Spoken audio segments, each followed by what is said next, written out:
Let me begin by thanking President Putin and the people of St. Petersburg and the people of Russia for hosting this G20. This city has a long and storied history, including its historic resistance and extraordinary sacrifices during the Second World War. So I want to take this opportunity to salute the people of St. Petersburg and express our gratitude for their outstanding hospitality. This summit marks another milestone in the world's recovery from the financial crisis that erupted 5 years ago this month. Instead of the looming threat of another financial meltdown, we're focused for the first time in many years on building upon the gains that we've made. For the first time in 3 years, instead of an urgent discussion to address the European financial crisis, we see a Europe that has emerged from recession. Moreover, the United States is a source of strength in the global economy. Our manufacturing sector is rebounding. New rules have strengthened our banks and reduced the chance of another crisis. We're reducing our addiction to foreign oil and producing more clean energy.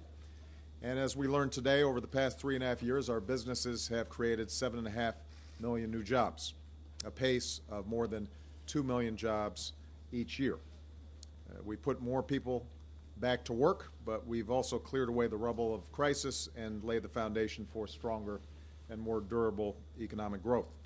We're also making progress in putting our fiscal house in order. Our deficits are falling at the fastest rate in 60 years. And as Congress takes up important decisions in the coming month, I'm going to keep making the case for the smart investments and fiscal responsibility that keeps our economy growing, creates jobs, and keeps the U.S. competitive. That includes making sure we don't risk a U.S. default over paying bills we've already racked up. I'm determined that the world has confidence in the full faith and credit of the United States. As the world's largest economy, our recovery is helping to drive global growth. And in the emerging markets in particular, there's a recognition that a strong U.S. economy is good for their economies too. Yet we came to St. Petersburg mindful of the challenges that remain. As it emerges from recession, Europe has an opportunity to focus on boosting demand and reducing unemployment, as well as making some of the structural changes that can increase long-term growth. Growth in emerging economies has slowed, so we need to make sure that we are working with them in managing this process. And I'm pleased that over the past 2 days we reached a consensus on how to proceed. We agreed that our focus needs to be on creating jobs and growth that put people back to work. We agreed on ways to encourage the investments in infrastructure that keep economies competitive. Nations agreed to continue pursuing financial reforms and to address tax evasion and tax avoidance, which undermines budgets and unfairly shifts the tax burden to other taxpayers. We're moving ahead with our development agenda with a focus on issues like food security and combating corruption. And I'm very pleased that the G20 nations agreed to make faster progress on phasing down certain greenhouse gases, a priority. That's an important step in our fight against climate change. During my trip, we also continued our efforts to advance two key trade initiatives, the Transatlantic Trade and Investment Partnership and the Trans-Pacific Partnership. And I believe that if we continue to move forward on all the fronts that I've described, we can keep the global economy growing and keep creating jobs for our people. Of course, even as we focused on our shared prosperity, and although the primary task of the G20 is to focus on our joint efforts to boost the global economy, we did also discuss a grave threat to our shared security, and that's the Syrian regime's use of chemical weapons. And what I've been emphasizing and will continue to stress is that the Assad regime's brazen use of chemical weapons isn't just a Syrian tragedy, it's a threat to global peace and security. Syria's escalating use of chemical weapons threatens its neighbors, Turkey, Jordan, Lebanon, Iraq, Israel. It threatens to further destabilize the Middle East. It increases the risk that these weapons will fall into the hands of terrorist groups. But more broadly, it threatens to unravel the international norm against chemical weapons embraced by 189 nations and and those nations represent 98% of the world's people. Failing to respond to this breach of this international norm would send a signal to rogue nations, authoritarian regimes, and terrorist organizations that they can develop and use weapons of mass destruction and not pay a consequence. And that's not the world that we want to live in. This is why nations around the world have condemned Syria for this attack and called for action. I've been encouraged by discussions with my fellow leaders this week. There is a growing recognition that the world cannot stand idly by.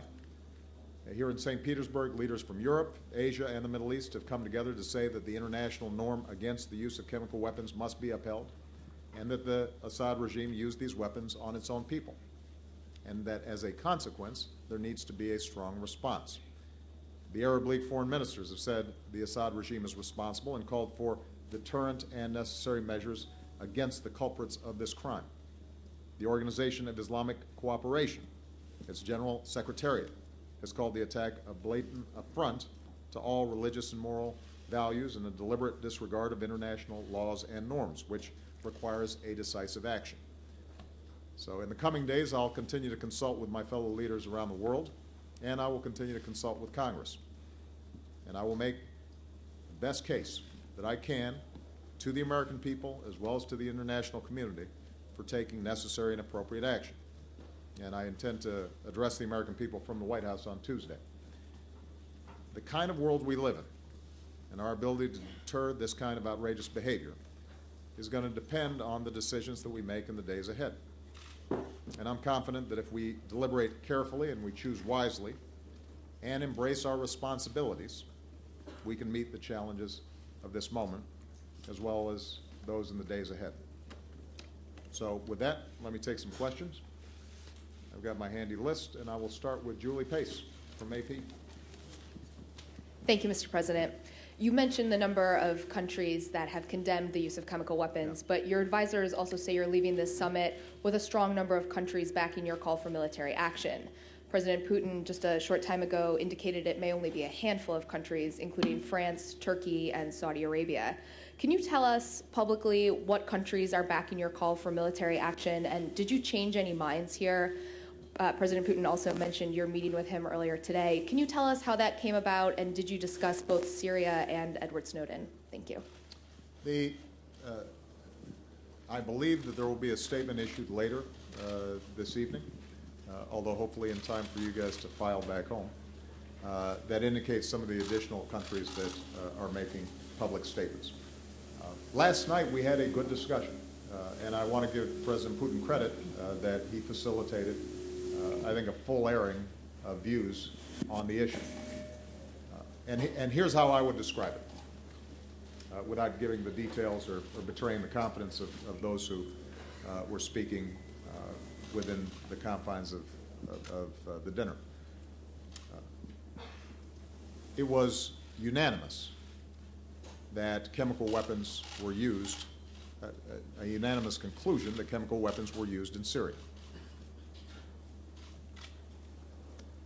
There was a unanimous view that the norm against using chemical weapons has to be maintained, that these weapons were banned for a reason, and that the international community has to take those norms seriously. I would say that the majority of the room is comfortable with our conclusion that Assad, the Assad government, was responsible for their use.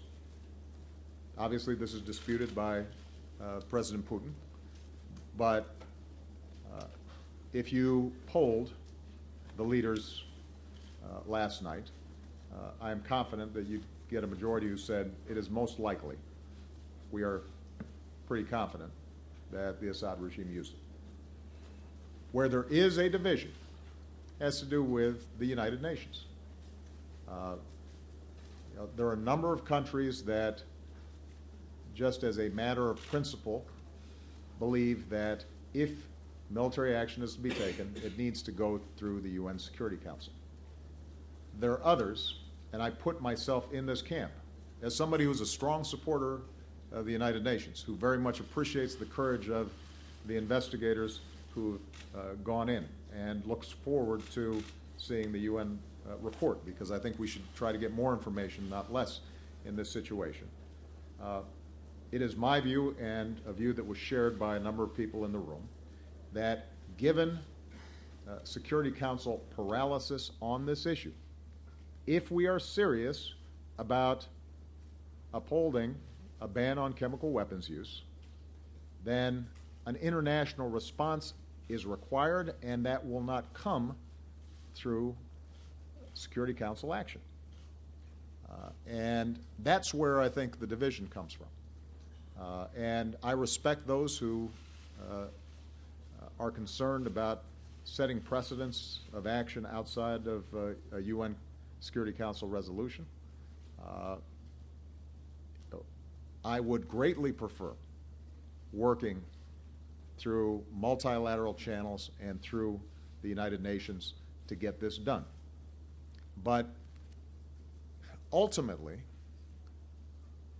what I believe in even more deeply, because I think that the security of the world and my particular task, looking out for the national security of the United States, requires that when there's a breach this brazen of a norm this important, and the international community is paralyzed and frozen and doesn't act,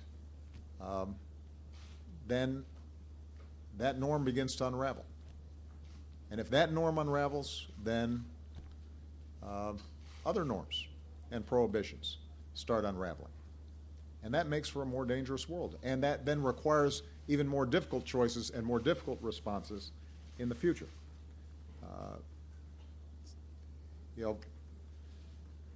Over 1,400 people were gassed.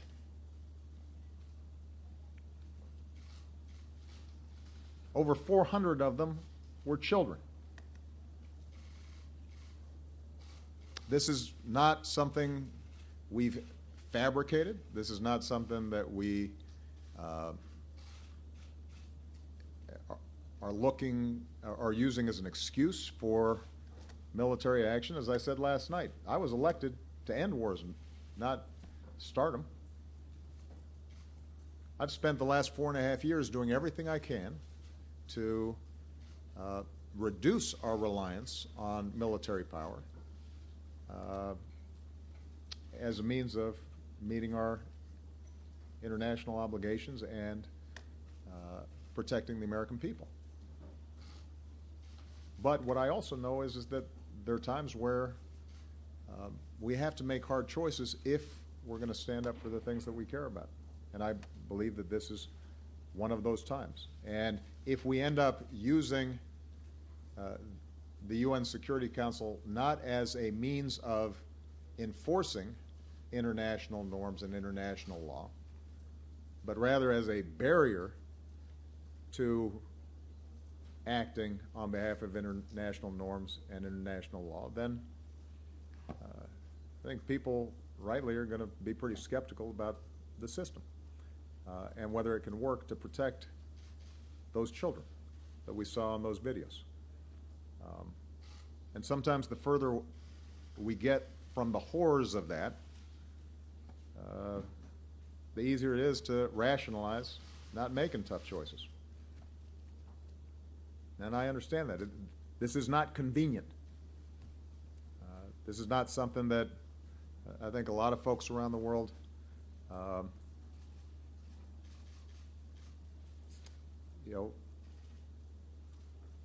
find an appetizing set of choices.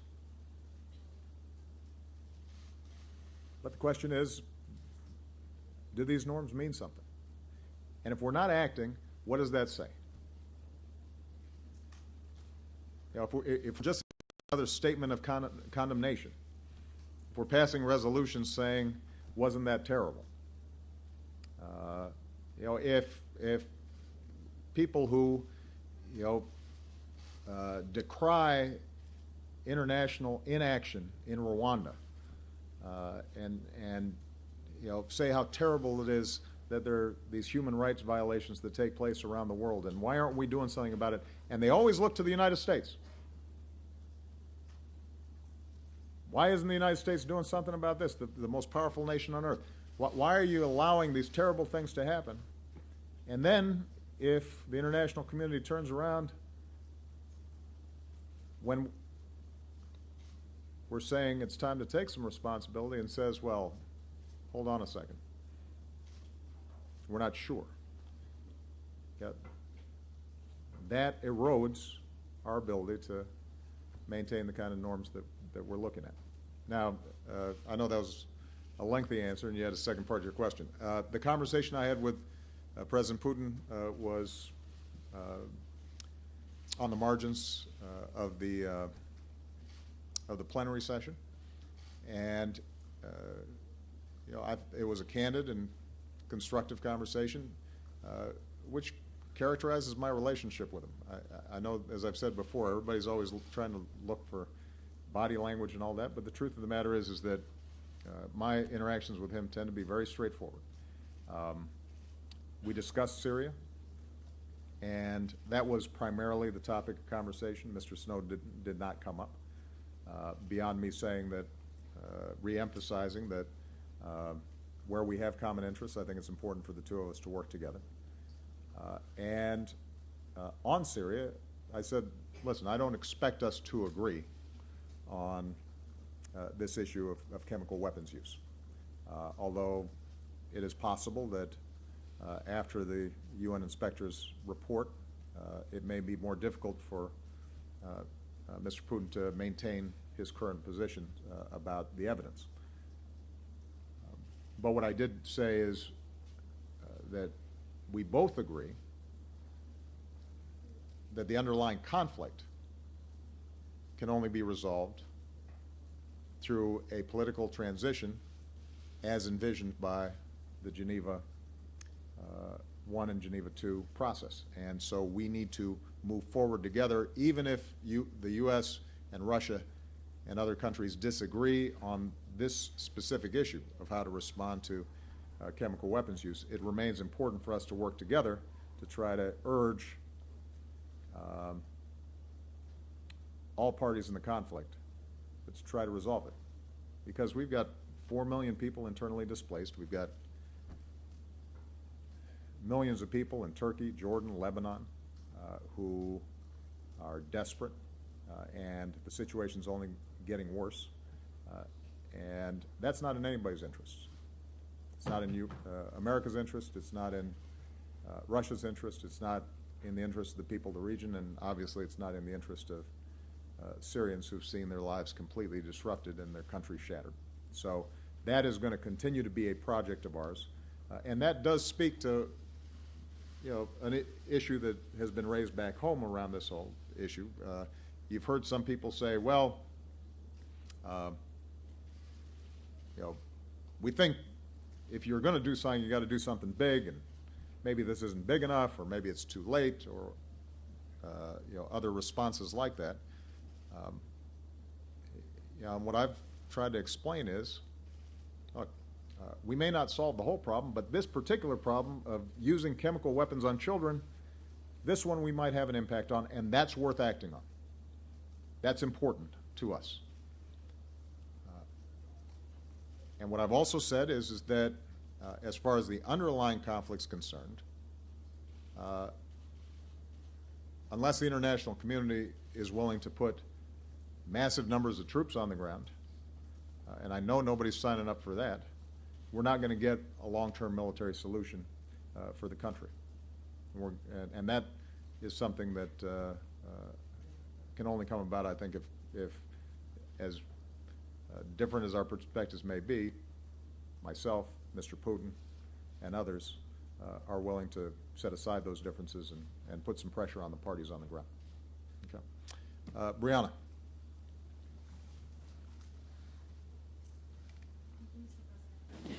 On the resolution to authorize the use of force, one of the big challenges right now isn't just Republicans, but it's from some of your loyal Democrats. It seems that the more they hear from classified briefings that the less likely they are to support you. If the full Congress doesn't pass this, will you go ahead with a strike? And also, Senator Susan Collins, one of the few Republicans who breaks with her party to give you support at times, she says, what if we execute this strike and then Assad decides to use chemical weapons again? Do we strike again? And many Democrats are asking that as well. How do you answer her question? Well, first of all, in terms of the votes and the process in Congress, I knew this was going to be a heavy lift. I said that on Saturday when I said we're going to take it to Congress. Our polling operations are pretty good. I tend to have a pretty good sense of what current popular opinion is. And for the American people who have been through over a decade of war now, with enormous sacrifice and blood and treasure, any hint of further military entanglements in the Middle East are going to be viewed with suspicion. And that suspicion will probably be even stronger in my party than in the Republican Party. Since a lot of the people who supported me remember that I opposed the war in Iraq. And what's also true is that that experience with the war in Iraq colors how people view this situation, not just back home in America, but also here in Europe and around the world. That's the prism through which a lot of people are analyzing the situation. So I understand the skepticism. I think it is very important, therefore, for us to work through systematically making the case to every senator and every member of Congress. And that's what we're doing. I dispute a little bit, Brianna, the notion that people come out of classified briefings and they're less in favor of it. I think that when they go through the classified briefings, they feel pretty confident that, in fact, chemical weapons were used and that the Assad regime used them. Where you will see resistance is people being worried about a slippery slope and how effective a limited action might be. And our response, based on my discussions with our military, is that we can have a response that is limited, that is proportional, that, when I say limited, is both in time and in scope, but that is meaningful and that degrades Assad's capacity to deliver chemical weapons, not just this time, but also in the future, and serves as a strong deterrent. Now, is it possible that Assad doubles down in the face of our action and uses chemical weapons more widely? I suppose anything's possible, but it wouldn't be wise.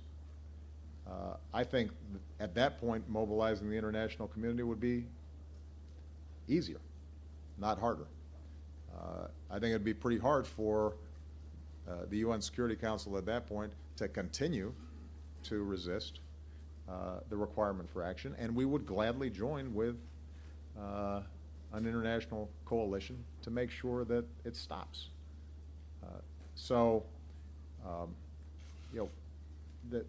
One of the biggest concerns of the American people, certain members of Congress may have different concerns. There may be certain members of Congress who say we got to do even more, or claim to have previously criticized me for not hitting Assad, and now are saying they're going to vote no, and you'll have to ask them exactly how they square that circle. But for the American people, at least, the concern really has to do with understanding that what we're describing here would be limited and proportionate and designed to address this problem of chemical weapons use and upholding a norm that helps keep all of us safe. And that is going to be the case that I try to make, not just to Congress, but to the American people over the coming days. Okay? Just to follow up, you have full congressional approval. What if the Senate votes yes and the House does not, for instance? Would you go ahead with a strike? You know, Brianna, I think it'd be a mistake for me to jump the gun and speculate, because right now I'm working to get as much support as possible out of Congress. But I'll repeat something that I said in Sweden when I was asked a similar question. I did not put this before Congress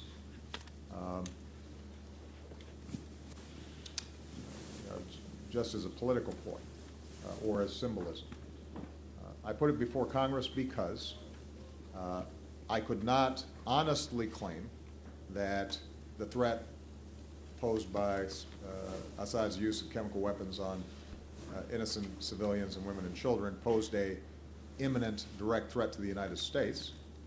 In that situation, obviously, I don't worry about Congress. We do what we have to do to keep the American people safe. I could not say that it was immediately, directly going to have an impact on our allies. Again, in those situations, I would act right away. This wasn't even a situation like Libya, where you've got troops rolling towards Benghazi, and you have a concern about time in terms of saving somebody right away. This was an event that happened. My military assured me that we could act today, tomorrow, a month from now, that we could do so proportionally, but meaningfully. And in that situation, I think it is important for us to have a serious debate in the United States about these issues. Because these are going to be the kinds of national security threats that are most likely to recur over the next 5-10 years. There are very few countries who are going to go at us directly. I mean, we have to be vigilant, but our military is unmatched. Those countries that are large and powerful, like Russia or China, we have the kind of relationship with them where we're not getting in conflicts of that sort. At least, over the last several decades, there's been a recognition that neither country benefits from that kind of great power conflict. So the kinds of national security threats that we're going to confront, they're terrorist threats, they're failed states, they are the proliferation of deadly weapons. And in those circumstances, a president's going to have to make a series of decisions about which one of these threats over the long term starts making us less and less safe. And where we can work internationally, we should. There are going to be times, though, where, as is true here, the international community is stuck for a whole variety of political reasons. And if that's the case, people are going to look to the United States and say, what are you going to do about it? And that's not a responsibility that we always enjoy. There was a leader of a smaller country who I've spoken to over the last several days who said, I don't envy you because I'm a small country and nobody expects me to do anything about chemical weapons around the world. They know I have no capacity to do something. And it's tough because people do look to the United States. And the question for the American people is that responsibility that we're willing to bear? And I believe that when you have a limited proportional strike like this, not Iraq, not putting boots on the ground, not some long drawn-out affair, not without any risks, but with manageable risks, that we should be willing to bear that responsibility. Chuck Todd. Thank you, Mr. President. Good morning or good evening. I think it's still good morning for back home. By tonight, it'll be tonight. When we get back home. I think we're all relieved. Yeah. I want to follow up on Brianna's question because it seems these members of Congress are simply responding to their constituents. Yeah. And you're seeing a lot of these town halls. And it seems as if the more you press your case, the more John Kerry presses the case on your behalf, the more the opposition grows, and maybe it's just, or the more the opposition becomes vocal? Why do you think you've struggled with that? And you keep talking about a limited mission. We have a report that indicates you've actually asked for an expanded list of targets in Syria, and one military official told NBC News, characterized it as mission creep. Can you respond to that report? That report is inaccurate. I'm not going to comment on operational issues that are sourced by some military official. One thing I've got a pretty clear idea about is what I talked with the chairman of the Joint Chiefs of Staff about. And what we have consistently talked about is something limited and proportional that would degrade Mr. Assad's capabilities. In terms of opposition, Chuck, I expected this. This is hard. And I was under no illusions when I embarked on this path. But I think it's the right thing to do. I think it's good for our democracy. We will be more effective if we are unified going forward. And part of what we knew would be that there would be some politics interjecting themselves in. No, I said some. But what I have also said is that the American people have gone through a lot when it comes to the military over the last decade or so. And so I understand that. And when you start talking about chemical weapons and their proliferation, those images of those bodies can sometimes be forgotten pretty quickly. The news cycle moves on. Frankly, if we weren't talking about the need for an international response right now, this wouldn't be what everybody would be asking about. There would be some resolutions that were being proffered in the United Nations and the usual hocus pocus, but the world and the country would have moved on. So trying to impart a sense of urgency about this, why we can't have an environment in which over time people start thinking we can get away with chemical weapons use.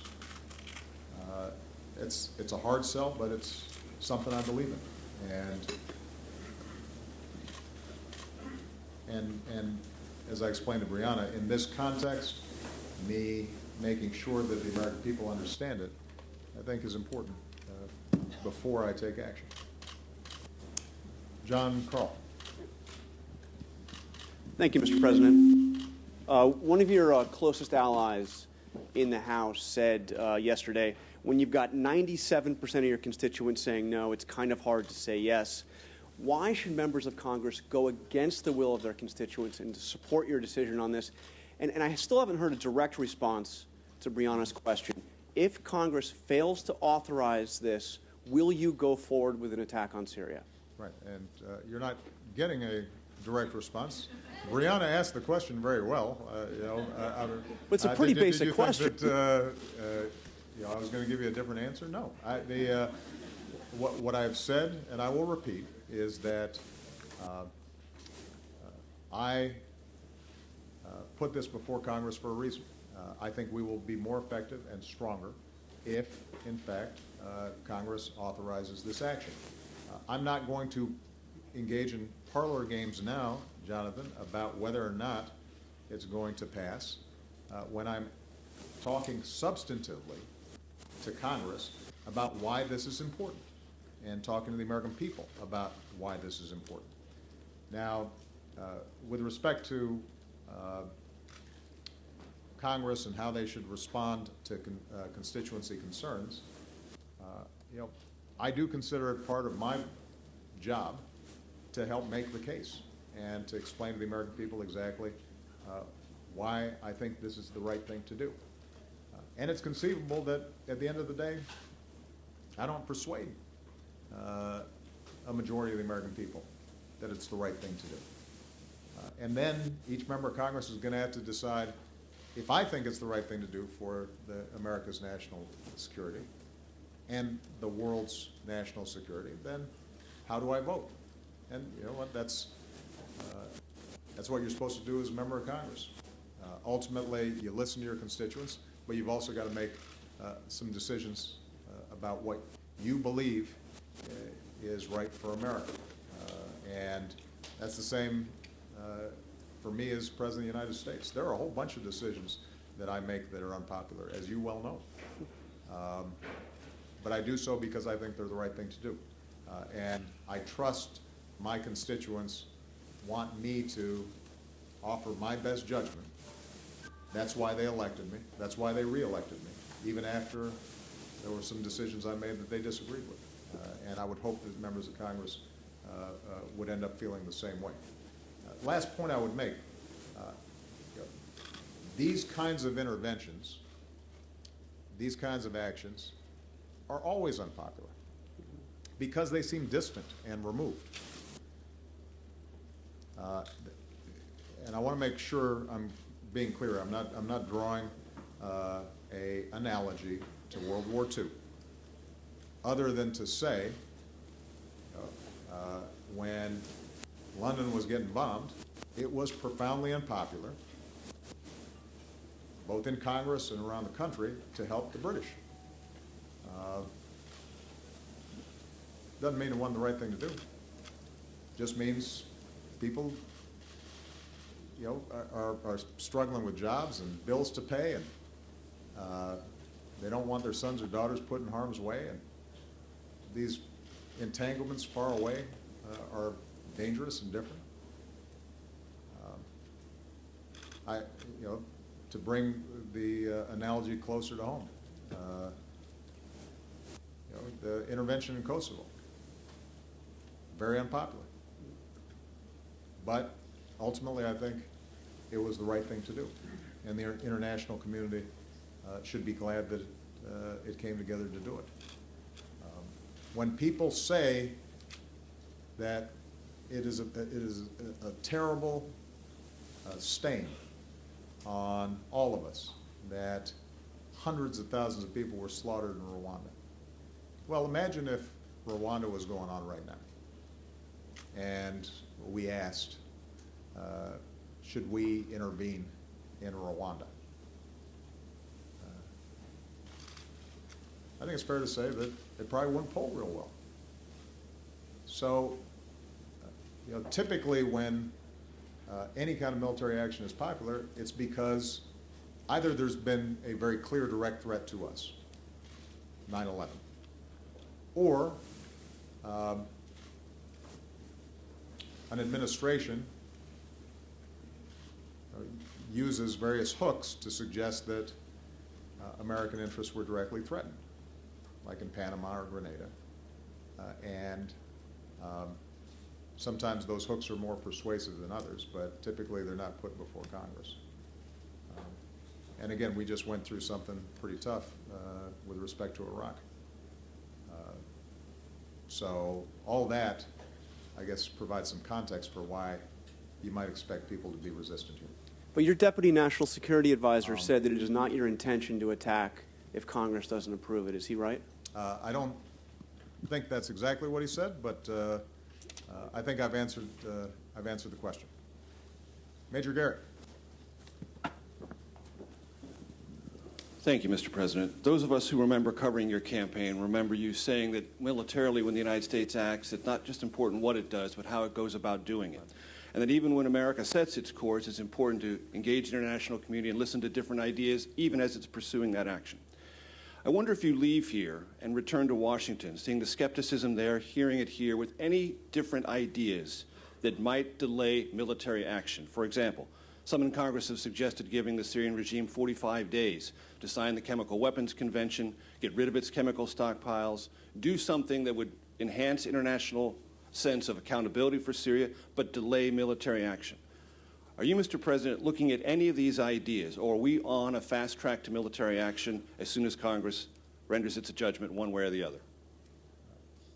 I am listening to all these ideas, and some of them are constructive. And I'm listening to ideas in Congress, and I'm listening to ideas here. Look, I want to repeat here. My goal is to maintain the international norm on banning chemical weapons. I want that enforcement to be real.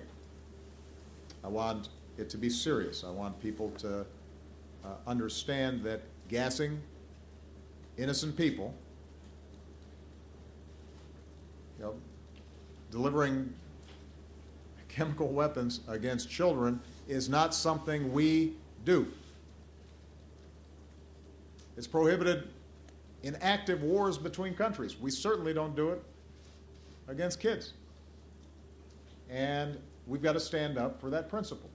If there are tools that we can use to ensure that, obviously my preference would be, again, to act internationally in a serious way and to make sure that Mr. Assad gets the message.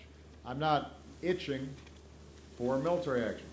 Recall, Major, that I have been criticized for the last couple of years by some of the folks who are now saying they would oppose these strikes for not striking.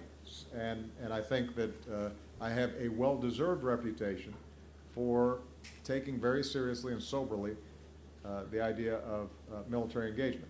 So we will look at these ideas. So far, at least, I have not seen ideas presented that, as a practical matter, I think would do the job. But this is a situation where part of the reason I wanted to foster a debate was to make sure that everybody thought about both the ramifications of action and So currently, the only way to enforce this international norm is militarily, and even giving us the Assad regime extra time would not achieve your goals. What I'm saying, Major, is that so far what we've seen is a escalation by the Assad regime of chemical weapons use. You'll recall that several months ago I said we now say with some confidence that at a small level Assad has used chemical weapons. We not only sent warnings to Assad, but we demarched, meaning we sent a strong message through countries that have relationships with Assad that he should not be doing this. And rather than hold the line, we ended up with what we saw on August 21st.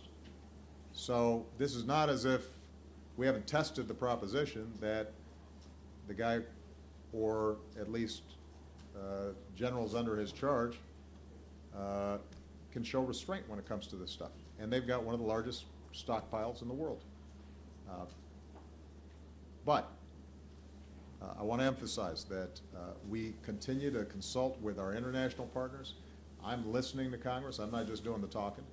And if there are good ideas that are worth pursuing, then I'm going to be open to them. I will take last question. Tanguy, AFP. Thank you, Mr. President. Yesterday night, you had two unscheduled bilateral meetings with your Brazilian and Mexican counterparts after they voiced very strong concerns about being allegedly targeted by the NSA. What was your message to them? And do these revelations, that constant stream of revelations since the start of this summer, make it harder for you to build confidence with your partners in international forums such as this one? Good. I did meet with President Rousseff as well as President Peña Nieto of Brazil and Mexico, respectively, to discuss these allegations that were made in the press about the NSA. I won't share with you all the details of the conversation, but what I said to them is consistent with what I've said publicly. The United States has an intelligence agency. And our intelligence agency's job is to gather information that's not available through public sources. If they were available through public sources, then they wouldn't be an intelligence agency. In that sense, what we do is similar to what countries around the world do with their intelligence services.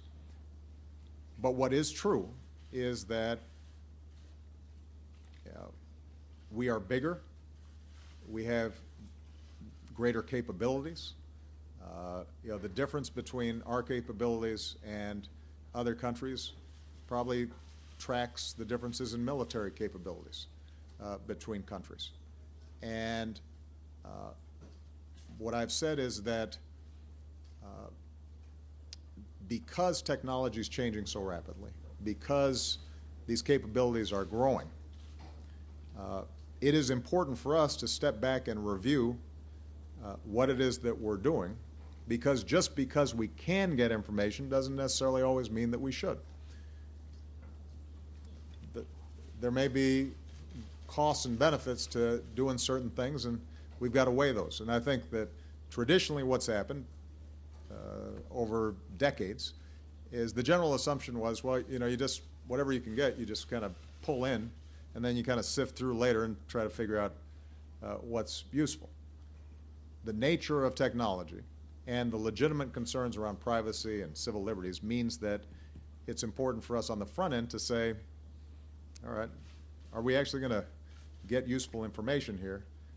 And if not, or how useful is it? If it's not that important, should we be more constrained in how we use certain technical capabilities? Now, just more specifically then on Brazil and Mexico, I said that I would look into the allegations. I mean, part of the problem here is we get these through the press, and then I've got to go back and find out what's going on with respect to these particular allegations. I don't subscribe to all these newspapers, and although I think the NSA does, now at least. And then what I assured President Rousseff and President Peña Nieto is that they should take, that I take these allegations very seriously. I understand their concerns. I understand the concerns of the Mexican and Brazilian people, and that we will work with their teams to resolve what is a source of tension. Now, the last thing I'd say about this, though, is just because there are tensions doesn't mean that it overrides all the incredibly wide-ranging interests that we share with so many of these countries. And there's a reason why I went to Brazil, and there's a reason why I invited President Rousseff to come to the United States. Brazil is an incredibly important country. It is a amazing success story in terms of a transition from authoritarianism to democracy.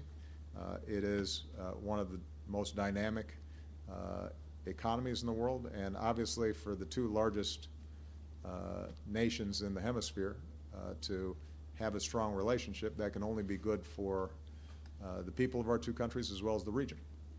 Same is true with Mexico, one of our closest friends, allies, and neighbors. And so,